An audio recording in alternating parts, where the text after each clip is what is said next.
You're pregnant? At 65? My voice echoed across the marble floors of my own living room, the champagne flute slipping from my trembling fingers and shattering into 1,000 pieces, just like my carefully constructed world.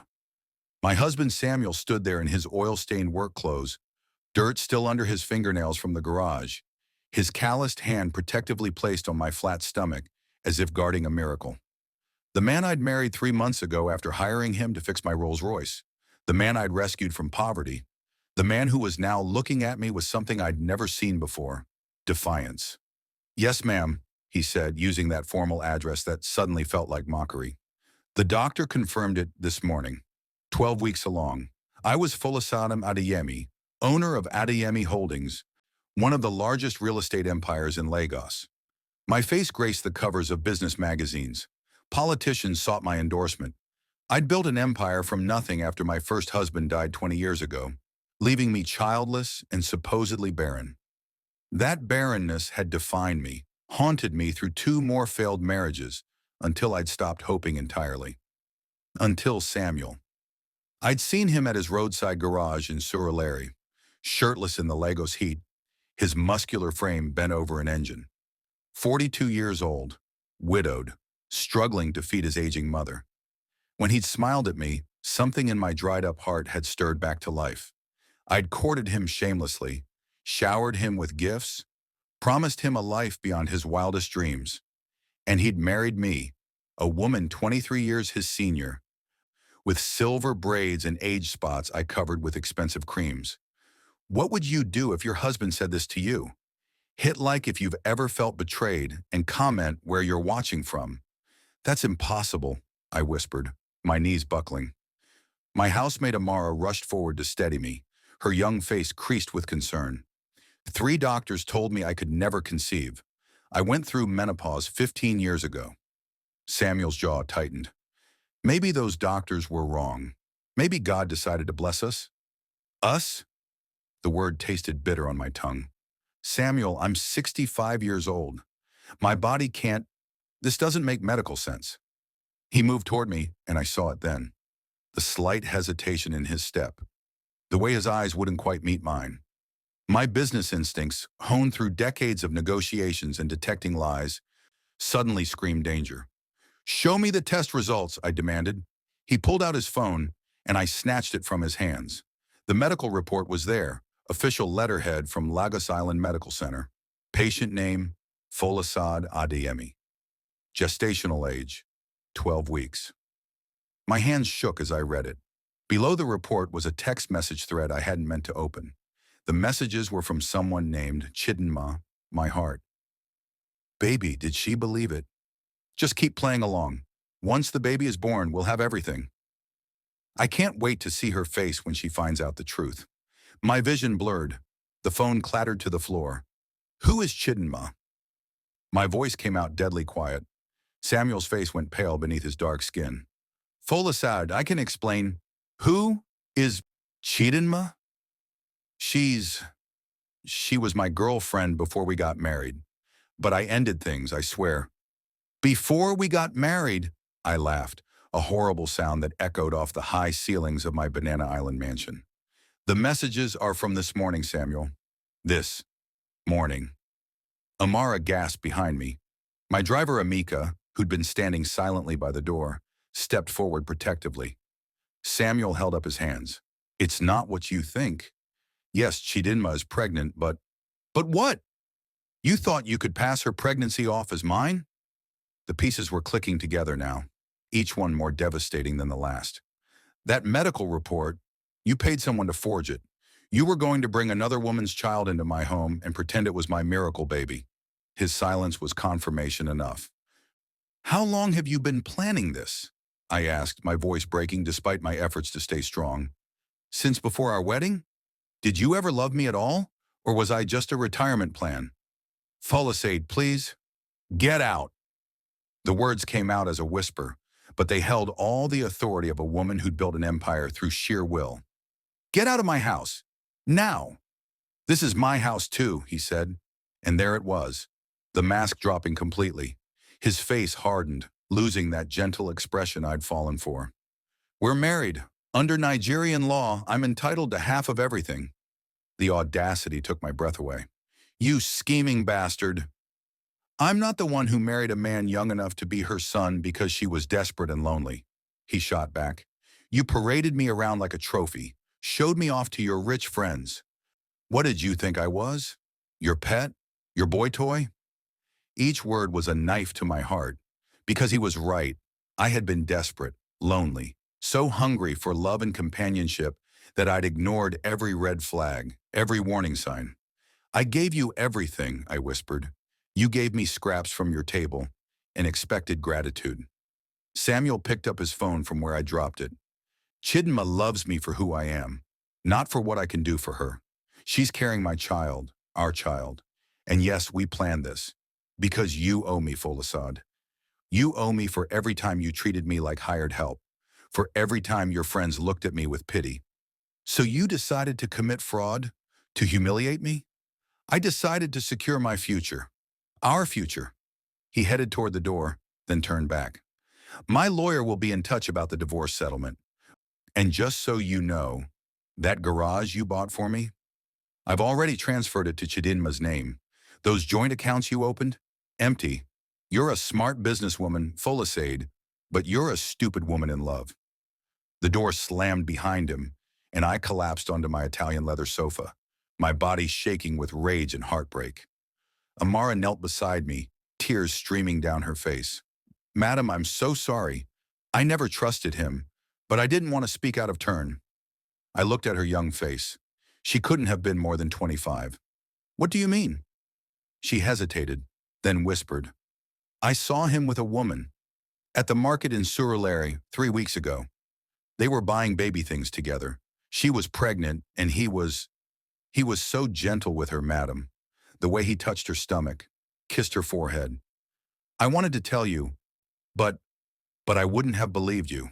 I finished her sentence, wiping away tears I hadn't realized I was crying. Thank you for telling me now. I stood up, my legs steadier than I expected. Years of business battles had taught me one crucial lesson. Never stay down when someone knocks you to the ground. Get up. Fight back. Win. Samuel thought he'd outsmarted me.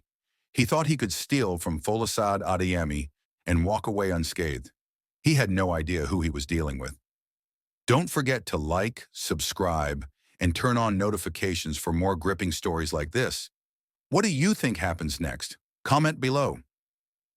The morning sun painted Lagos Island in golden shadow as I sat in my lawyer's office. 48 hours after Samuel's betrayal. I hadn't slept, hadn't eaten, but I had made phone calls. Barrister Okonkwo spread the documents across his mahogany desk, his expression grave. Mrs. Adeyemi, the situation is worse than we thought. How much worse? I asked, my voice steady, despite the trembling in my hands. He's cleaned out 3 of your joint accounts, approximately 80 million naira. The garage property transfer is legitimate. You signed the papers yourself last month, though I suspect you didn't read them carefully. And he's filed for divorce, claiming emotional abuse and demanding spousal support of 10 million naira monthly. I felt the blood drain from my face. Emotional abuse? He has statements from several people, his mother, his friends, even one of your business associates, claiming you belittled him in public, treated him like a servant, and isolated him from his family. That's absurd. I invited his mother to live with us. She refused. Barrister Okonkwo nodded sympathetically. I believe you, but Samuel has built a compelling narrative. He's painting himself as the victim, a simple mechanic seduced and exploited by a wealthy older woman. The media is going to eat this up. As if on cue, my phone buzzed. Instagram notifications flooded my screen. Someone had leaked the story to the blogs. The headlines were brutal. Billionaire cougar Folasade Adeyemi's boy, toy husband, exposes her abuse. Love or exploitation inside the toxic marriage of Lagos's richest woman. Poor mechanic speaks. She treated me like property. I scrolled through the comments, each one a fresh wound. This is what happens when old women try to buy love. She should be ashamed, marrying a man young enough to be her son. Gold digger got played by an even bigger gold digger, Ishel. My hands shook so badly I dropped the phone. He's destroying my reputation. That appears to be his strategy, Barrister Okonkwo confirmed. Discredit you publicly so that any legal action you take looks like revenge from a scorned woman. It's actually quite clever. What about the fraud, the fake medical report? Without proof that he paid for forgery, it's just a document with your name on it. He could claim you created it yourself in a desperate attempt to keep him. I stood abruptly, pacing to the floor-to-ceiling windows overlooking Lagos. Below, the city teemed with life. Cars honking, hawkers selling, people living their ordinary lives while mine fell apart. There has to be something we can do, I said. I didn't build a business empire by accepting defeat. Barrister Okonkwo steepled his fingers. There might be. If we can prove the relationship with Chidinma predated your marriage, we can argue the marriage was fraudulent from the start. It would invalidate the prenup he claims entitles him to half your assets. How do we prove that? Investigation. Find evidence. Photos, messages, receipts, witnesses, anything that shows he planned this from the beginning. I turned back to face him. How long will that take? Weeks, maybe months. I don't have months. I pulled out my phone and showed him the latest update. Samuel had just posted on Instagram. The image showed him shirtless, cradling a pregnant woman's belly, her face conveniently obscured. The caption read, "Real love doesn't count age or wealth. She accepted me for who I am. Baby on the way." Blessed Yasharil love. Ikshan moving on.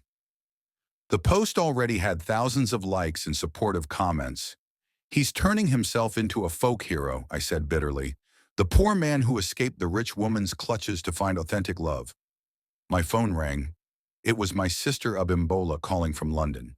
"Folasad, what is happening?" she demanded before I could even greet her. "My friends are sending me these horrible articles about you. Tell me it's not true." "Which part?" I asked wearily. "All of it. They're saying you emotionally abused your husband, that you forced him to sign contracts, that you're having a mental breakdown because he left you. He stole from me, Bimbo. He and his pregnant girlfriend planned to defraud me from the very beginning." "Pregnant girlfriend?" Her voice rose an octave. "Folasade, why didn't you call me?" "Because I was handling it." "Handling it? The entire country is laughing at you. Our family name is being dragged through the mud. Mama would be turning in her grave." "Don't you dare bring Mama into this," I snapped. "She married for love 3 times and was happy. I tried to do the same, and I got played. That doesn't make me a bad person." "It makes you a fool," Bimbo said, then immediately softened. "I'm sorry, I shouldn't have said that. But sister, you need to fix this. Fast." After she hung up, I looked at Barrister Okonkwo. "I need a private investigator, the best in Lagos." "I know someone," he said, "but Mrs. Adeyemi, investigations cost money. And given that he's already drained some of your accounts—" "Money is not the issue," I interrupted. "It never was. I want everything. Bank records, phone records, security footage, witnesses. I want to know every step Samuel took from the day we met until now. And I want to know everything about Chidinma." "That might get uncomfortable," he warned. "You might discover things you'd rather not know." I thought of Samuel's words. "You're a stupid woman in love." Maybe I had been, but I wouldn't be stupid anymore. "Get me the investigator, today." 3 hours later, I sat across from Detective Ibrahim Musa in my home office. He was a compact man in his 50s, with sharp eyes that missed nothing. "Mrs. Adeyemi," he began, pulling out a notebook, "I've already done some preliminary research based on what Barrister Okonkwo told me. Your husband, Samuel Okafor, interesting man." "How interesting?" "He's been married before. Twice, actually." I blinked. "He told me he was widowed once." "Widowed, yes. But there was another marriage before that, to a woman named Patricia Nwosu. It lasted 6 months before she died in a car accident." "That's terrible, but—" "And then his second wife, Grace Okafor, died 2 years later. Also a car accident." The office suddenly felt cold despite the Lagos heat. 2 wives, both dead in car accidents? Both accidents were ruled just that, accidents. But both women were wealthy. Patricia was a doctor. Grace owned a small chain of pharmacies. And both had life insurance policies that paid out to Samuel. My stomach turned. "You think he killed them?" I think it's quite a coincidence, Detective Musa said carefully.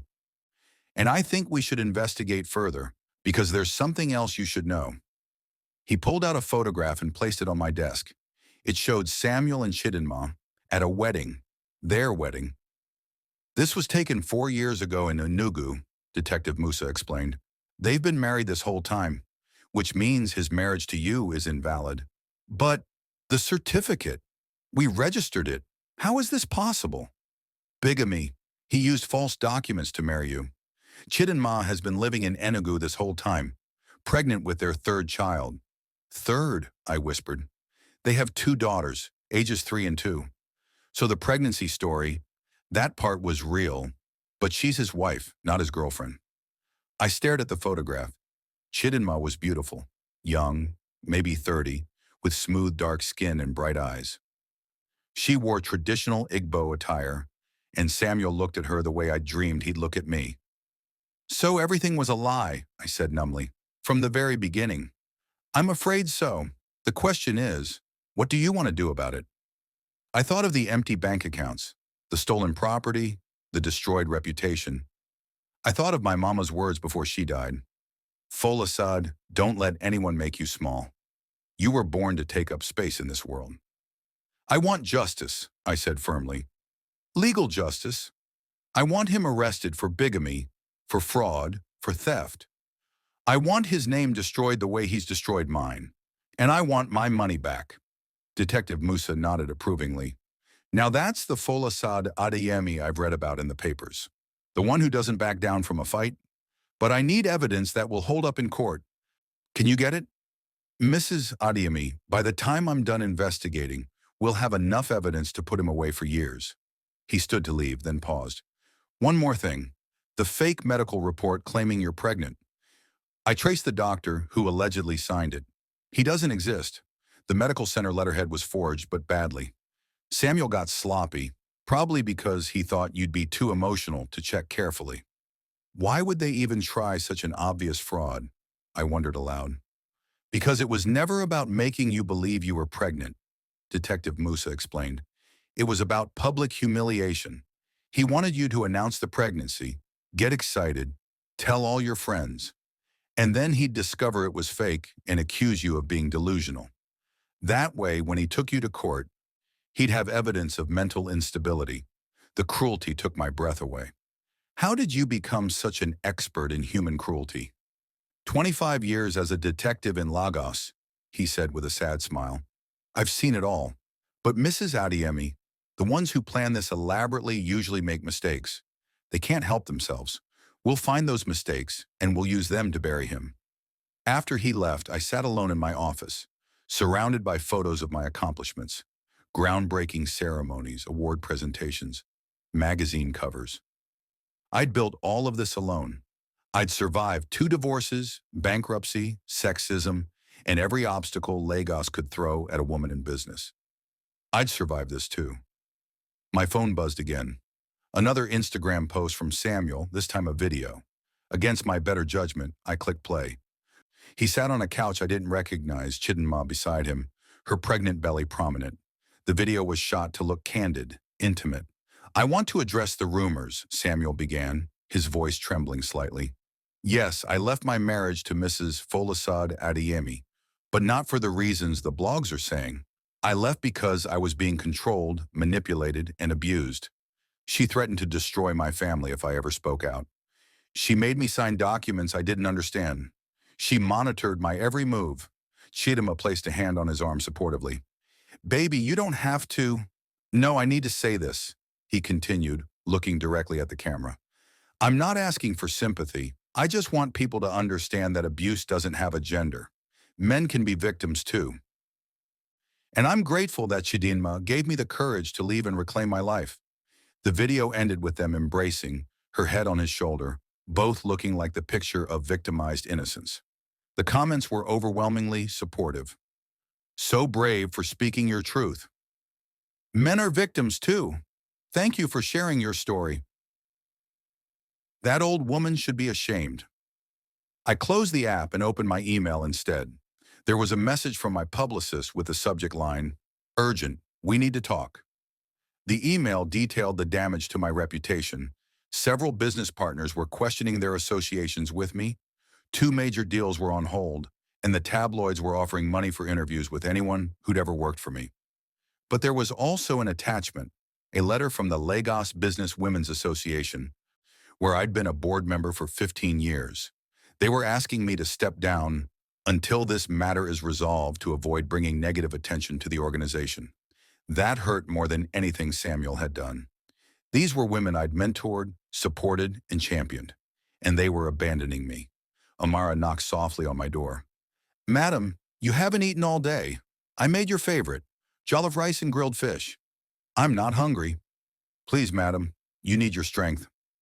I looked at her concerned face and relented. She was right. I couldn't fight on an empty stomach. As I ate, Amara hovered nervously. Finally, she spoke. "Madam, I know something else. About Mr. Samuel." I set down my fork. "What is it?" "The week before he left, I saw him in your office. Late at night, he was on your computer, copying files onto a flash drive. I asked what he was doing, and he said you'd sent him to get some documents. But the way he jumped when he saw me, I don't think he was supposed to be there. What kind of files would he have access to?" "Everything, madam. You gave him the password to your computer. Remember? You said you trusted him completely." I had. God help me, I had trusted him with everything. "Amara, this is very important. Do you remember the date?" She pulled out her phone and checked her calendar. "May 15th.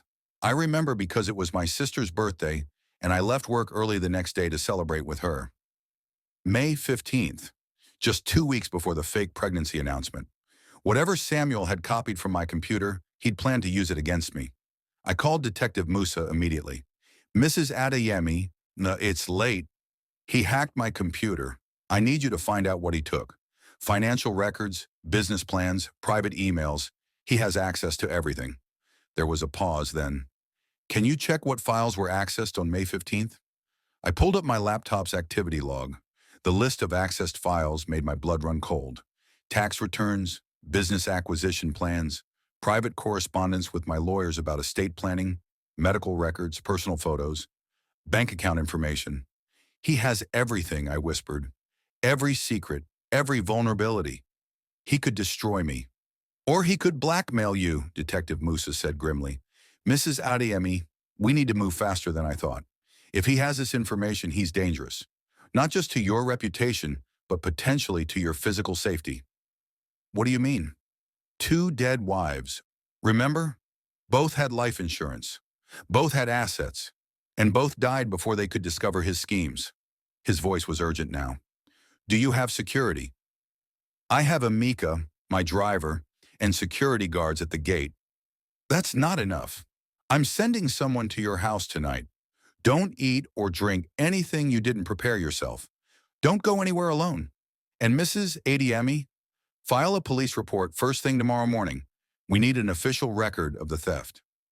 After I hung up, I sat in my office, truly afraid for the first time. The lights of Lagos twinkled below. Millions of people living their lives, unaware that somewhere in this city, a man who'd promised to love me was planning what? My humiliation? My ruin? My death? A notification popped up on my laptop, an email from an unknown address. The subject line read, "You should have just paid up." My hands shook as I opened it. "Dear Folasade, I gave you a chance to make this easy. All you had to do was give me what I asked for, and I would have disappeared quietly. But you had to be difficult. You had to hire lawyers and investigators. You don't know what I'm capable of. Ask Patricia. Ask Grace. Oh, wait, you can't. They're dead. Last chance. Transfer 500 million naira to the account below, or I release everything I have on you. Your tax evasion, your bribes to government officials, those photos you'd rather no one see. You have 48 hours. S. My heart pounded as I read it again. Tax evasion, bribes, photos. None of that was true, but in the court of public opinion, accusations were as damaging as proof. He was threatening to destroy me completely. And for the first time in my life, Folasade Adeyemi didn't know if she was strong enough to fight back. Don't forget to like, subscribe, and turn on notifications for more gripping stories like this. Do you think Folasad should pay up or fight back? Comment below. The police station in Lagos Island smelled of stale coffee and desperation. I sat across from Detective Inspector Adebayo, a heavy-set woman with kind eyes and a no-nonsense demeanor, laying out my case piece by piece.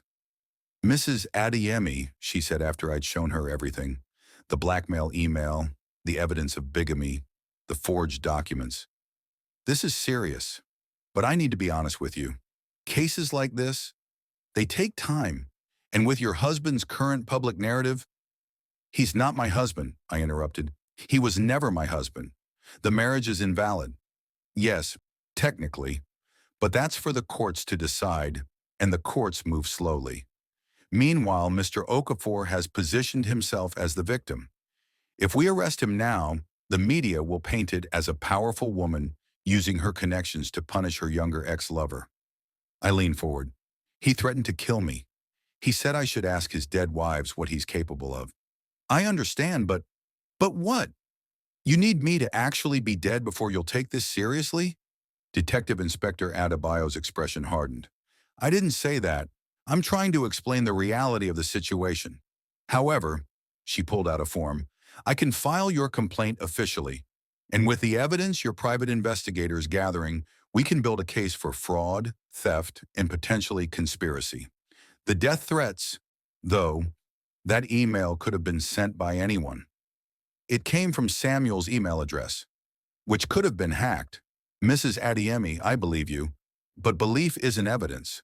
We need concrete proof that he wrote that email, that he planned the fraud, that he's genuinely dangerous. Until then, my hands are tied. I left the police station feeling more defeated than when I'd entered. The security guard Detective Musa had sent, a former military man named Kunle, stayed close as we walked to my car. Madam, where to? Amaka asked as I slid into the back seat. Home. I need to think. But thinking was impossible with my phone constantly buzzing. More messages, more comments, more public judgment. The story had gone viral beyond Lagos. Blogs across Africa were covering it. I'd even been mentioned on CNN International. Nigerian billionaire's marriage scandal highlights age gap relationships. When we arrived home, Amara met me at the door, her face pale. Madam, you have visitors. They refuse to leave. Who? I didn't get to finish. Samuel's mother, Mama Okafor, stood in my living room, surrounded by what appeared to be her entire family. Sisters, cousins, children. About 15 people total, all wearing expressions of righteous anger. There she is, Mama Okafor shouted, pointing a bony finger at me. The witch who tried to destroy my son. I froze. Mama, what are you? Don't call me Mama.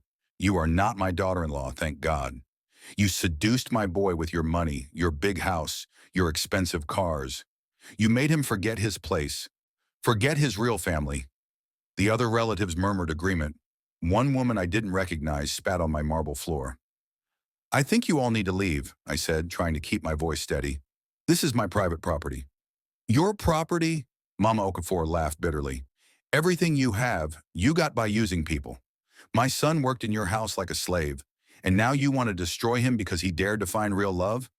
Your son stole 80 million naira from me, I said flatly. Your son committed bigamy. Your son has been lying to both of us. That gave her pause, but only briefly. You're lying. My Samuel would never. He's married to Chidinma, has been for 4 years. They have 2 children together and she's pregnant with their third. Did he tell you that? The room went silent. Even Mama Okafor seemed shaken. But then her sister spoke up. That doesn't matter. Whatever he did to survive. You forced him into a corner with your controlling ways. Get out, I said, my patience finally snapping. All of you. Get out of my house now, or I'll call the police. The police? Mama Okafor stepped closer, and I could smell the pepper soup on her breath. Call them. Let's see who they believe. A respected family from Surulere, or a desperate old woman who bought a husband and got scammed. Before I could respond, Kunle stepped between us. Madam asked you to leave. I suggest you do so now. The family grumbled but began moving toward the door. As they left, Mama Okafor turned back one last time. You haven't won, Folasad. My son is smarter than you think. By the time he's done, you'll have nothing left. The door slammed, and I collapsed onto the sofa, my hands trembling with rage and humiliation. They'd invaded my home, disrespected me, and left me feeling small and dirty. I'm so sorry, madam, Amara said quietly. I tried to stop them, but they pushed past me. It's not your fault. I took a deep breath, trying to center myself. Amara, pack a bag for me. I'm staying at my Lagos Island apartment for a few days. But madam, this is your home. Not anymore. Not while I feel this violated. As Amara went to pack, my phone rang. Detective Musa. Mrs. Adeyemi, we have something. Can you come to my office? 30 minutes later, I sat in his modest office in Victoria Island, watching him spread photographs across his desk. These are from Samuel's social media, going back 5 years, he explained. Notice anything? I scanned the images. Samuel at parties, Samuel at bars, Samuel with various women. And then I saw it. In the background of multiple photos, the same woman appeared. Chidinma. They've been together at least 5 years, Detective Musa confirmed, which means he was with her while married to his second wife, Grace. In fact, he pulled out another photo. This was taken 2 weeks before Grace died. Samuel and Chidinma on a romantic trip to Dubai. So he was already planning to leave Grace for Chidinma? Or planning something else entirely? He showed me Grace's death certificate. Grace died when her car ran off the road in Sagamu. The police report says she was alone, driving home from visiting her mother. But look at this. He pulled up phone records. Grace called Samuel 17 times that evening. 17. And he didn't answer once. Her last call was made at 8:47 p.m. Her accident was reported at 8:52 p.m. You think he tampered with her car?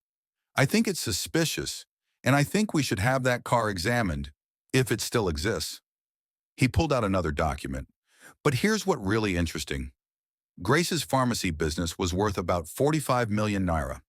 She had a life insurance policy for another 50 million. All of it went to Samuel. 95 million naira. My voice was hollow. Did he spend it all? That's the strange part. We can't find it. It's not in any of his known accounts. It's like it vanished. Or he hid it, I said slowly. Maybe offshore? Possibly, but there's more. Detective Musa's expression grew grim. I found Patricia Nwosu's accident report. She died when her car's brakes failed on the 3rd Mainland Bridge. The autopsy showed she had been drinking, which was out of character according to her family.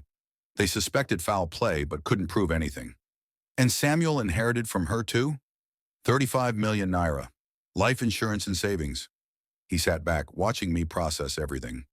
Mrs. Adeyemi, I think Samuel is a serial con man. Maybe worse.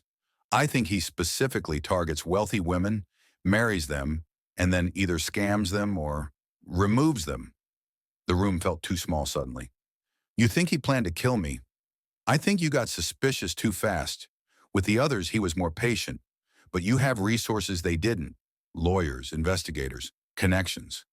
The moment you started fighting back, his plan fell apart.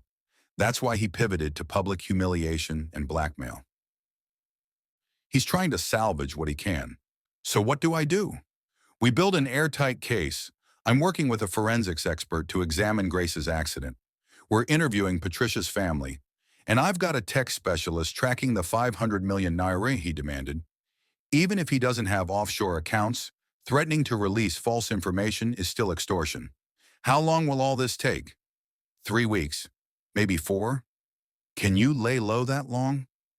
I thought of Mama Okafor's invasion, the media circus, the destroyed reputation. I don't think I have a choice. Over the next 2 weeks, I lived like a ghost in my own apartment. I stopped checking social media, stopped reading the blogs, focused only on work and the investigation. Detective Musa called with updates. They'd found Grace's car in a junkyard in Sagamu. Initial examination showed the brake lines had been cut. They'd interviewed Patricia's sister, who confirmed Patricia rarely drank and had mentioned feeling afraid of Samuel in the weeks before her death.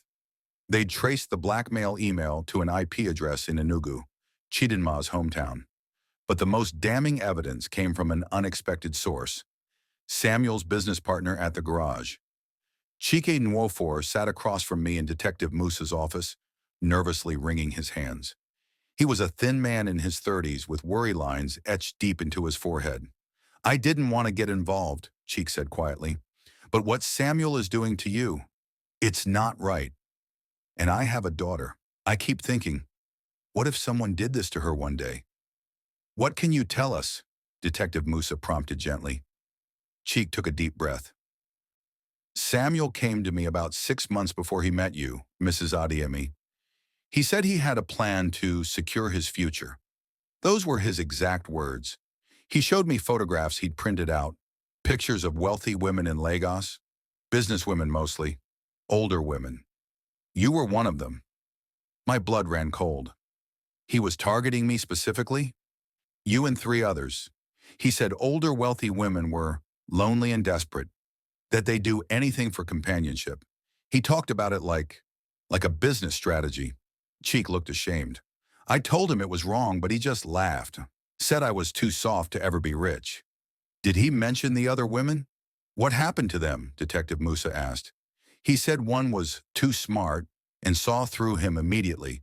Another had adult children who got suspicious and threatened him, so he backed off. But you, Cheek looked at me with pity. He said you were perfect, rich, childless, no close family in Lagos, and you had a reputation for being tough in business, but soft in personal matters. He'd researched you for months. I felt sick. Every moment of our courtship, every smile, every tender word, all of it calculated and planned. There's something else, Cheek continued. The garage you bought for him, he never put it in Chidinma's name like he told you. He sold it for 20 million naira, cash. Then he told you he transferred it to her to make you think you couldn't get it back. Where's the money from the sale? Detective Musa demanded. I don't know, but I have copies of the sale documents. Samuel asked me to witness them, and I made copies without him knowing. I had a feeling I might need protection one day. He pulled out a folder. Everything is here. The sale agreement, the bank deposit slip, even text messages where he bragged about the scam. Detective Musa's eyes lit up. Mr. Nofor, you may have just saved this case. After Chika left, promising to provide an official statement, I sat in stunned silence. How could I have been so blind? I finally whispered. You weren't blind, Detective Musa said firmly. You were human. You wanted love and companionship, and there's nothing wrong with that. Samuel is a predator who exploited normal human needs. That's on him, not you. The whole country thinks I'm a foolish old woman. The whole country doesn't know the truth yet, but they will. He organized the documents carefully. Mrs. Adiemi, we have enough now. Fraud, bigamy, extortion, possibly murder. I'm taking this to the police commissioner tomorrow. We're going to arrest Samuel and Chidinma both. When? 48 hours. I want to coordinate with the Economic and Financial Crimes Commission since there's significant money involved. This needs to be done right. No mistakes, no loopholes for expensive lawyers to exploit. I nodded, feeling the first stirring of hope I'd felt in weeks. What should I do? Nothing. Stay safe. Stay quiet. Let us handle it. And Mrs. Adiemi? He smiled slightly. Prepare yourself. Once Samuel is arrested, the media narrative is going to shift dramatically. You might want to have a statement ready. That evening, I sat in my apartment with Amara, drafting and redrafting a statement. Every version felt either too defensive or too aggressive, until finally I wrote from the heart. I am not a perfect woman, but I am an honest one. I married Samuel Okafor, believing he loved me. I discovered he was a con artist who targeted me specifically for my wealth. I will not apologize for being successful, for being older, or for wanting love. I will not be shamed for being victimized. I am working with law enforcement to ensure Samuel faces justice, not just for what he did to me, but for what he may have done to others. To the women who are watching this story and judging me, I hope you never experience the betrayal I have. But if you do, I hope you have the strength to fight back.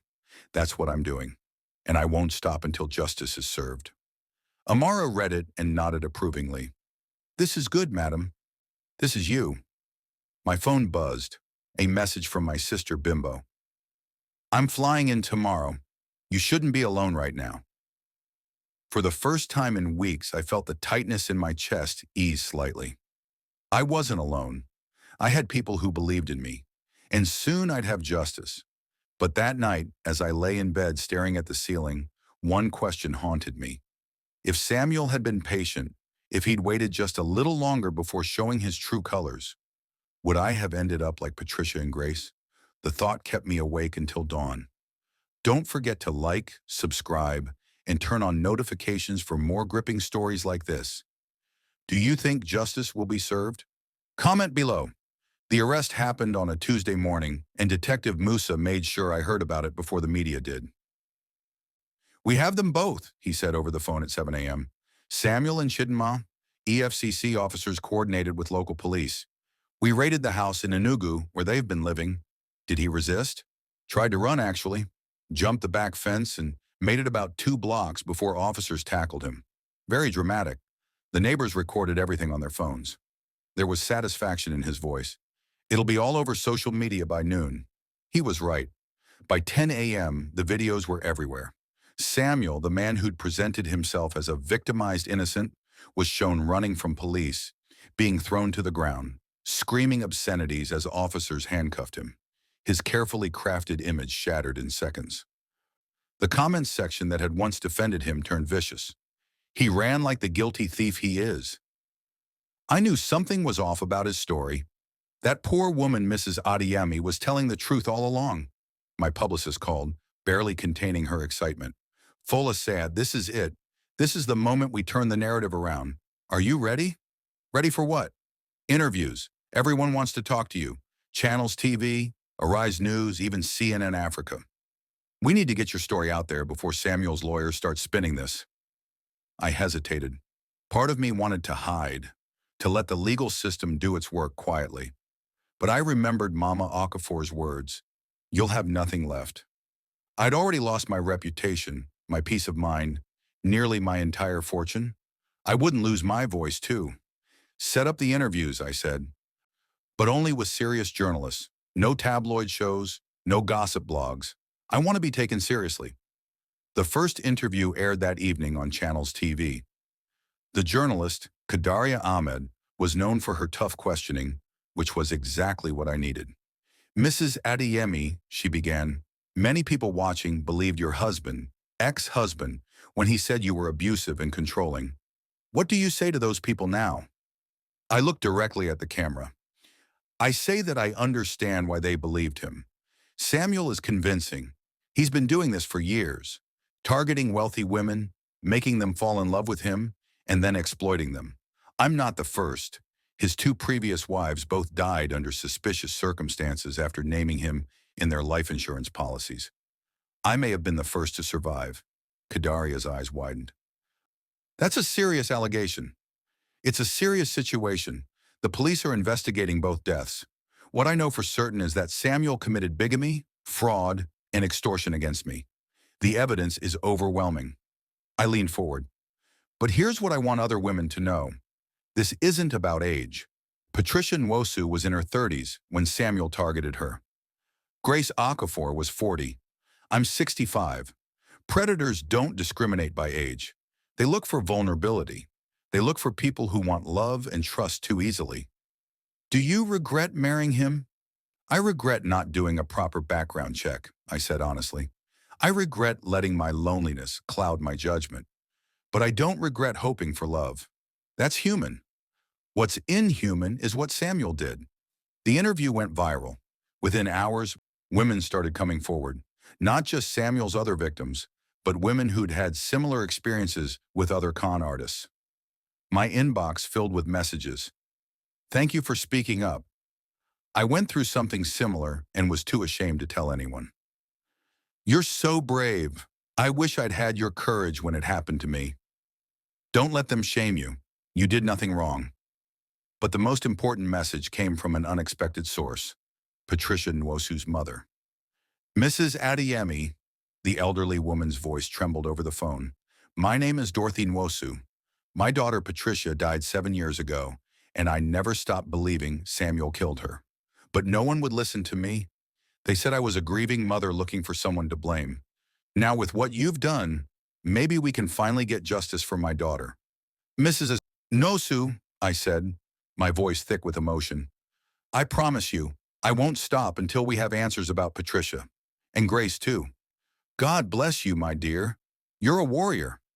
After we hung up, I sat alone in my apartment, crying for the first time since this nightmare began. Not tears of sadness, but of release. I wasn't alone in this fight anymore. The next day, my lawyer barrister Okonkwo called with news. The courts have frozen all of Samuel's accounts and assets. They've also issued an order for him to return the 80 million naira he stole from you, plus the 20 million from the garage sale. Will I actually get it back? Most of it is still traceable. The EFCC is very good at finding hidden money. And Mrs. Adeyemi? The bigamy charge alone will get him 7 years in prison. Combined with the fraud and extortion charges, he's looking at 15 to 20 years minimum. What about Chidinma? She's claiming ignorance, says she didn't know he was still married to you, didn't know about the theft.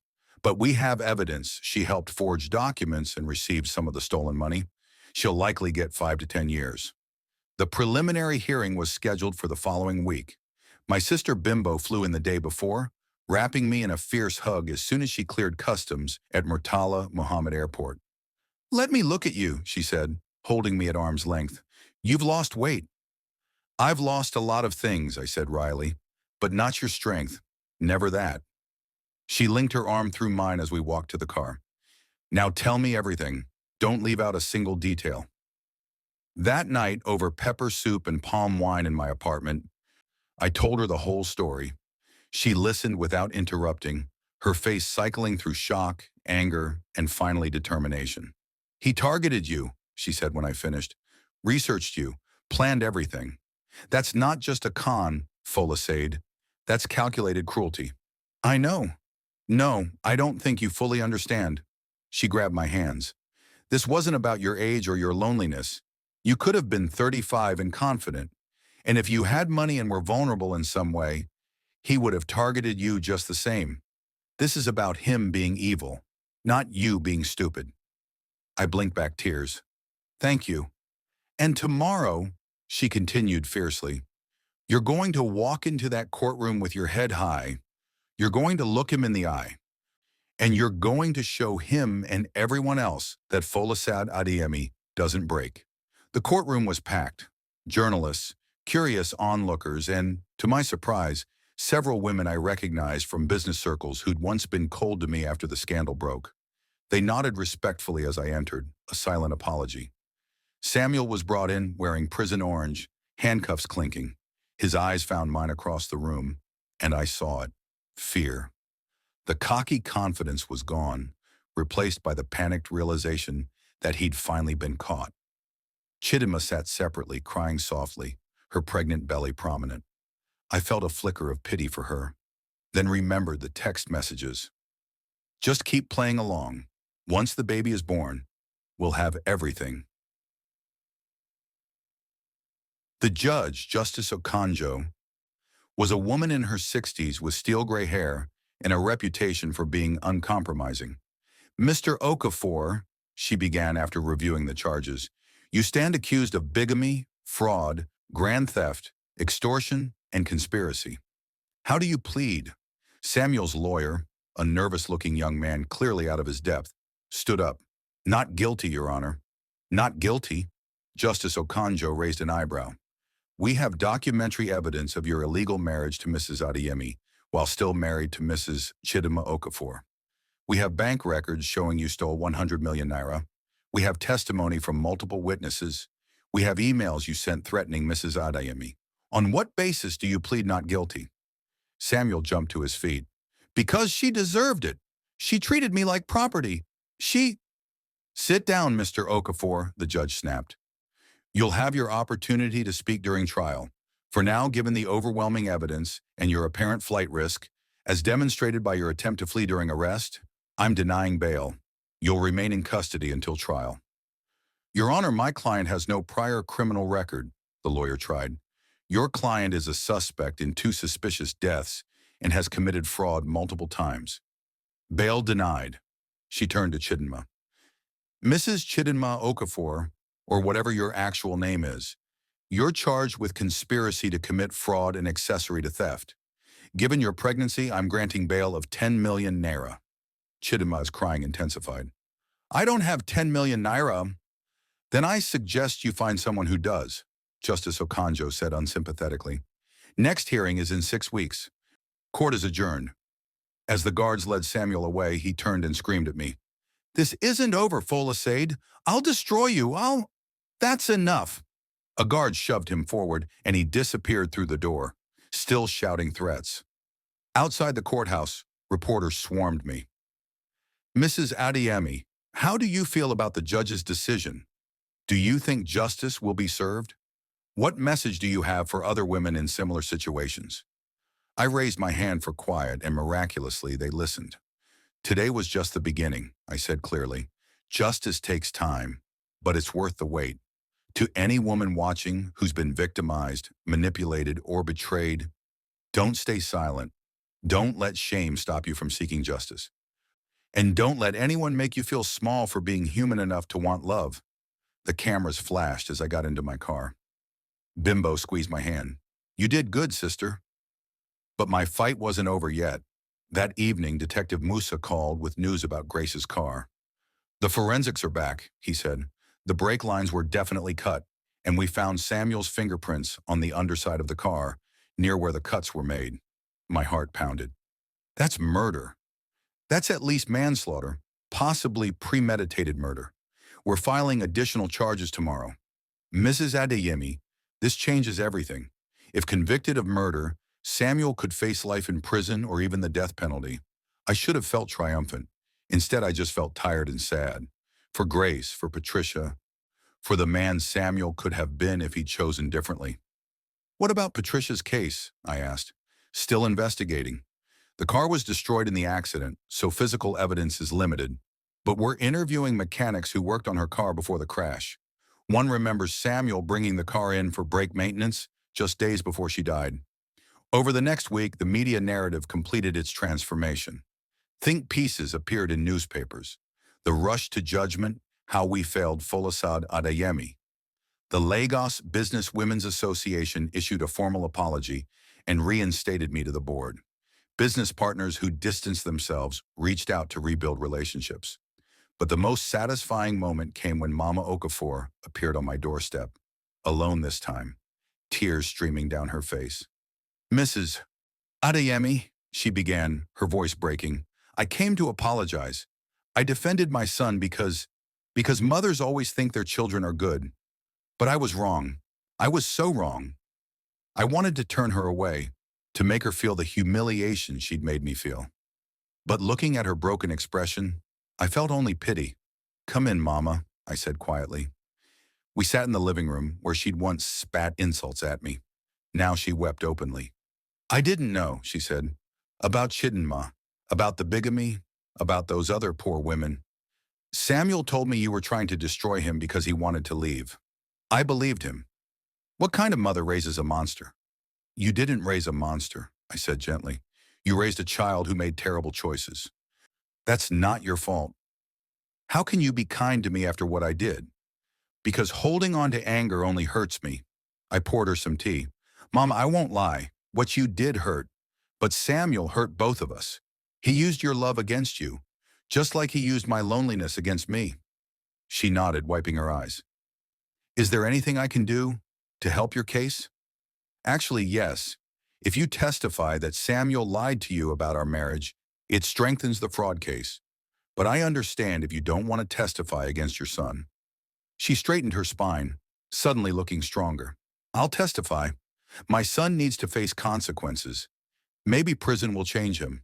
And those women, Patricia, Grace, their families deserve justice.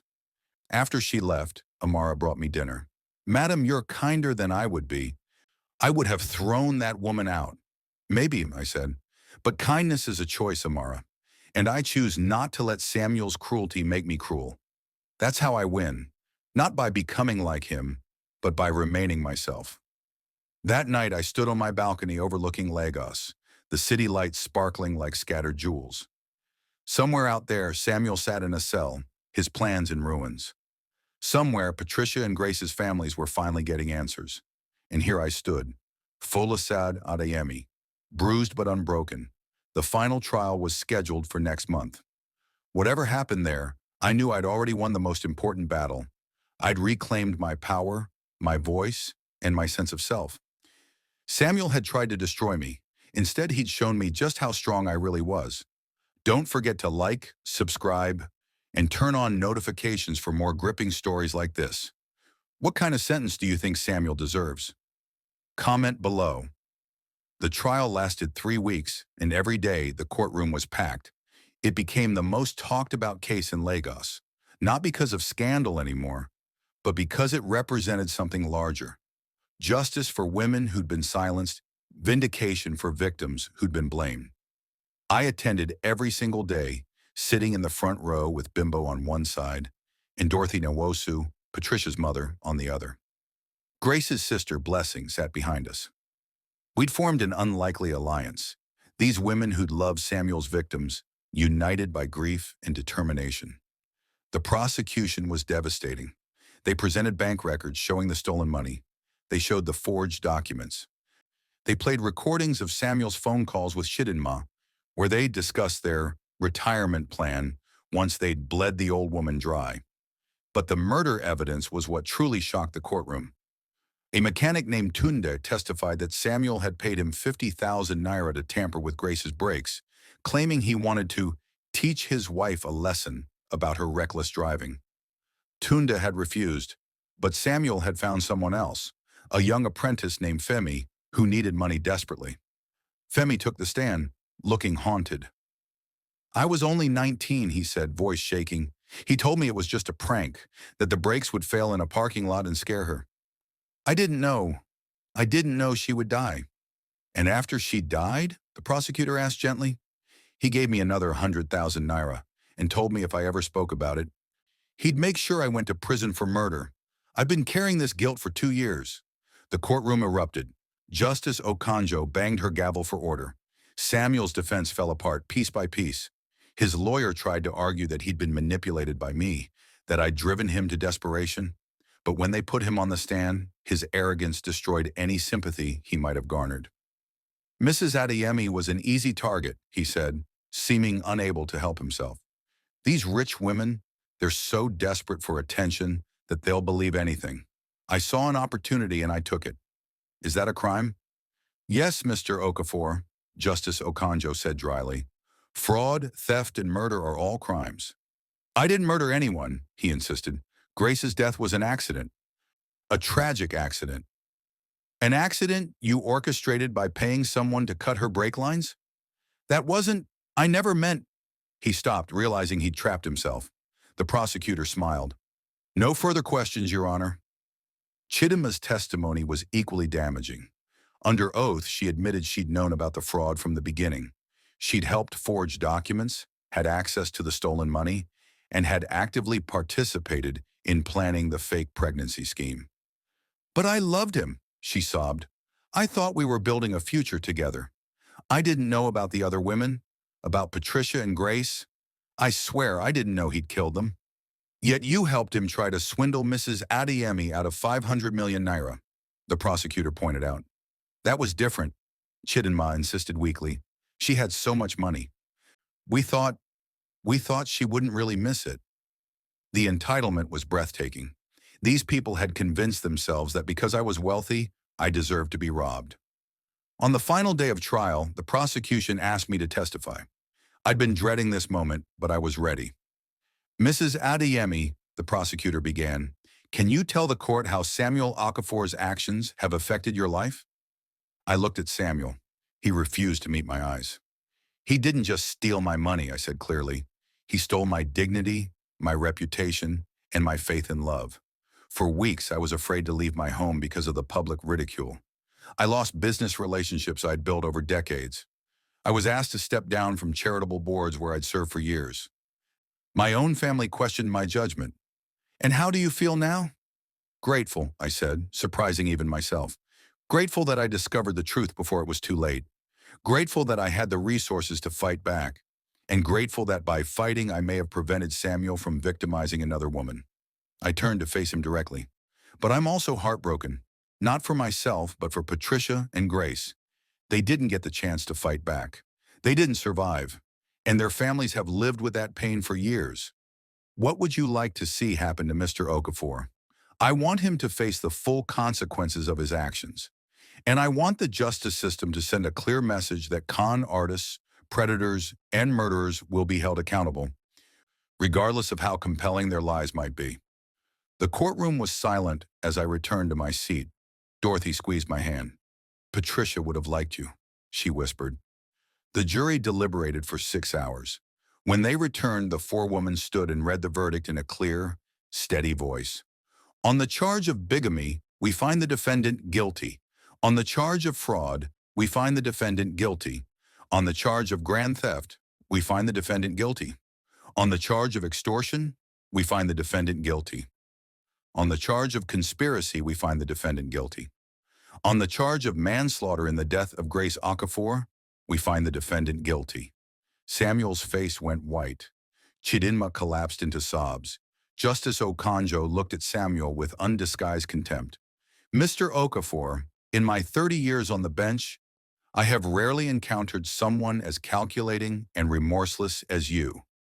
You targeted vulnerable women, exploited their desires for love and companionship, and when they became inconvenient, you eliminated them.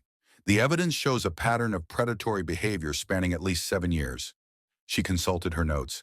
For the murder of Grace Okafor alone, I could sentence you to life in prison. But considering the totality of your crimes, the fraud, the bigamy, the theft, the conspiracy, I am sentencing you to 40 years in prison without possibility of parole for the first 25 years. Gasps echoed through the courtroom. 40 years meant Samuel, now 42, would be at least 67 before he could even be considered for parole. Older than I was now. As for Mrs. Chidinma Okafor, the judge continued, you were not the mastermind, but you were a willing accomplice. You helped defraud Mrs. Adeyemi, helped forge documents, and showed no remorse until you were caught. However, considering your pregnancy and the fact that you are also a victim of Mr. Okafor's manipulations to some degree, I am sentencing you to 12 years in prison. You may apply for a suspended sentence after serving 6 years, contingent on good behavior and full restitution. Chidinma's wailing intensified. My children, who will care for my children? You should have considered that before committing crimes, Justice Okonjo said coldly. Your children will be placed with family members. Perhaps they'll learn from your mistakes. She banged her gavel. Additionally, Mr. Okafor is ordered to pay full restitution to Mrs. Adeyemi, 100 million naira plus interest and legal fees. All assets acquired during the fraudulent marriage are to be returned to Mrs. Adeyemi immediately. Court is adjourned. As the guards led Samuel away, he finally looked at me. For a moment, I saw something almost like regret in his eyes. Then it was gone, replaced by cold hatred. This isn't over, he mouthed silently. But it was. It finally was. Outside the courthouse, I was mobbed by reporters, well-wishers, and women who wanted to thank me for speaking up. Mrs. Adeyemi, how do you feel about the verdict? I feel that justice was served, I said simply. Not just for me, but for Patricia Nwosu, Grace Okafor, and any other woman Samuel might have targeted in the future. What's next for you? I smiled, feeling lighter than I had in months. Next, I'm going to rebuild my life. I'm going to focus on my businesses, my charitable work, and surrounding myself with people who genuinely care about me. And I'm going to start a foundation, the Patricia Nwosu Foundation for Fraud Victims. Too many people, especially women, stay silent when they're victimized because they're ashamed. I want to change that. Will you ever marry again? The question made me pause. Would I? Could I ever trust someone that completely again? I don't know, I answered honestly, but I know I won't let fear stop me from living fully. Samuel tried to break me. He failed. I'm still here. I'm still strong, and I'm still hopeful about the future. That evening, I hosted a small gathering at my home, the first time I'd entertained since the scandal broke. Bimbo was there, of course, along with Dorothy Nwosu, Blessing, Detective Musa, Barrister Okonkwo, and even Mama Okafor, who'd testified against her son and was trying to rebuild her own life. To survival, Bimbo toasted, raising her glass of champagne. To justice, Dorothy added. To second chances, I said, looking around at these people who'd stood by me. And to the truth. It may take time to emerge, but it always does. We clinked glasses, and for the first time in months, I felt genuine joy. Later, as I stood on my balcony watching Lagos settle into night, I reflected on everything that had happened. Yes, I'd been betrayed. Yes, I'd been humiliated. Yes, I'd lost money and time and peace of mind. But I'd gained something too. I'd learned that I was stronger than I ever knew. I'd learned that vulnerability isn't weakness. Trusting someone isn't foolish. Even if they betray that trust. The fault lies with the betrayer, not the betrayed. I'd learned that women, when we support each other instead of judging each other, are an unstoppable force. And I'd learned that at 65, my story was far from over. This was just another chapter, painful but ultimately strengthening. My phone buzzed with a message from Detective Musa. Final update, recovered 94 million of the stolen money, offshore accounts in Chidinma's name. She's cooperating now to reduce her sentence. You should have the funds back within 30 days. I smiled. Not because of the money, though that was nice, but because it confirmed what I'd known all along. Criminals always make mistakes. Justice might be slow, but it's thorough. Another message popped up, this one from an unknown number. Mrs. Adiemi, my name is Jennifer. I was engaged to a man who seemed perfect until I discovered he had 2 other fiancées. Reading about your case gave me the courage to report him to police. Thank you for being so brave. You saved me from making the biggest mistake of my life. And that, I realized, was the real victory. Not Samuel's sentence, not the recovered money, but the women I'd helped by refusing to stay silent. I went back inside, where my friends were laughing and sharing stories. Amara had prepared my favorite meal, jollof rice and grilled fish. The same meal she'd offered me on that terrible first night. But everything was different now. I was different. I was Folasade Adeyemi, billionaire businesswoman, philanthropist, survivor. I'd been knocked down, but I'd gotten back up. I'd been shamed, but I'd reclaimed my dignity. I'd been betrayed, but I refused to let that betrayal define me. At 65, I was starting over. And this time, I was doing it with wisdom earned through pain, strength forged through adversity, and hope that refused to die. Samuel had tried to write my ending. He'd failed. I was writing my own story now, and it was far from over. Don't forget to like, subscribe, and turn on notifications for more gripping stories like this. Share your thoughts on Folasade's journey in the comments below. Have you or someone you know experienced betrayal? Remember, speaking up is the first step to healing. If this story moved you, share it with someone who needs to hear it. Thank you for watching, and remember, you are stronger than you know.